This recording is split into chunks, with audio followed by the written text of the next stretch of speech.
মুরব্বীরা শুধু একটা কথা বারবার বলতো, গাছে কাঁঠাল গুপে তেল। গাছে কাঁঠাল গুপে তেল। গাছে কাঁঠাল রেখে গুপে তেল দিয়ে লাভ নাই, কখন পাকা কাঁঠাল নিচে থপ করে পড়ে ছিটকে যাবে আর খেতে পারবো না। পরে বুঝলাম এভাবেই তারা উদাহরণ দিত যে পাকা কাঁঠাল কখনো গাছে রেখতে নেই। তেমনি কৃষকেরা উচিত লোভে পড়ে কখনো এমন কঠিন আবাদের মধ্যে যেতে নেই, যেটা হলো এবছর রসুনের আবাদ। সবচাইতে কঠিন আবাদ হলো রসুনের। কখন কি হবে নিজেও বোঝা যায় না। খারাই 7 দিন আগে দেখলাম কত সুন্দর সবুজ, আজ আবার এসে দেখি গোটাটাই মাথা লাল।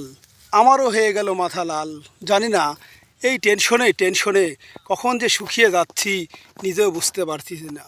ওই যে গাছে কাঁঠাল গুপে তেল, মানুষের বেশি টাকায় রসুন বিক্রি করা দেখে আমারও মন চাইলো একটু লাগাই, বিঘিদার দুয়েক যদি বেশি পয়সা পাই। কিন্তু উল্টা দিকে যাচ্ছে, গাছে কাঁঠাল গুপে তেল।